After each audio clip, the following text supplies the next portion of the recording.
last week, there's a part of an even larger story that has leaked out stating that Hue Jackson, coach of the Cleveland Browns in the 2017-2016-ish season range, was also paid to tank for the team.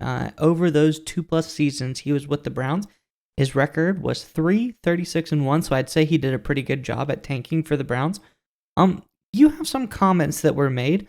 Why don't you let us hear some of those? Yeah, so Jackson originally tweeted that owner Jimmy Haslam was incentivizing the Browns to lose when Jackson was their tenure, like you said, in 2016 and 2017.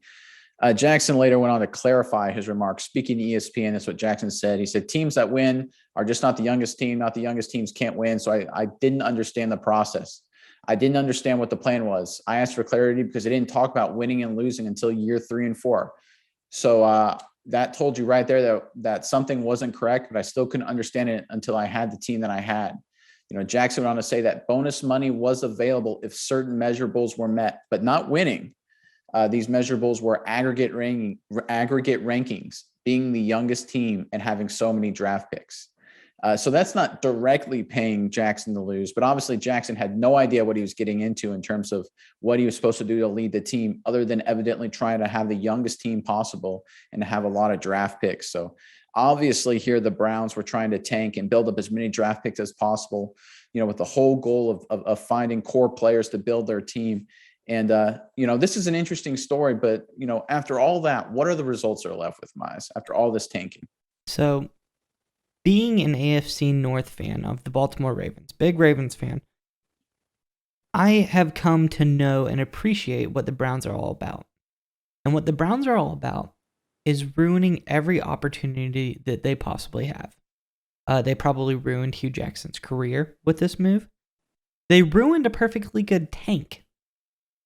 Because you tank for 2 years straight, what do you get out of it? You get Baker Mayfield.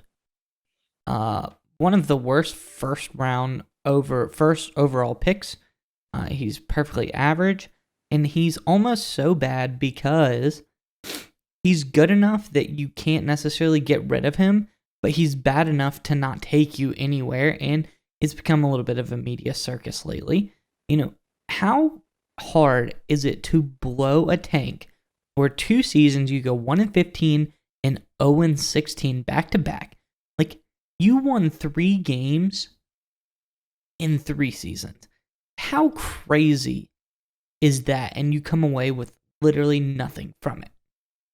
Yeah, this is such a Cleveland move, right? They pay their coach and incentivize their coach to lose games and, basically, just try and build a young team and get a lot of draft picks. It doesn't matter what you do on the field in terms of winning and losing. And the end result is a guy who's going to go down as a bust, a guy who chased away star players. Odell Beckham ran away from Cleveland as fast as he could. He's now a star in LA playing in the Super Bowl, right? So you got in a guy that literally blew up everything you tanked for. I mean, what a great example of what the Cleveland organization has become, doing everything they can to lose games to get a player who then does everything they can to lose games and hurt the organization. This is so Cleveland Browns.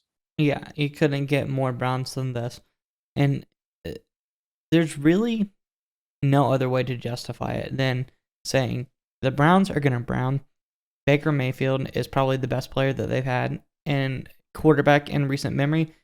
And it took them literally blowing their team up for 3 seasons, and he hasn't gotten them anywhere. That's how bad they are.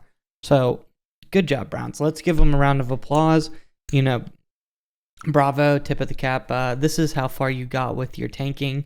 At least the Dolphins seemed to do a little bit better with it. So we will keep everybody updated on this saga, though. The whole unveiling of Rooney Rule violations, tanking, the debauchery of the NFL, and getting behind the curtain of things to see how it goes on, I think is very interesting. I think there's more to come.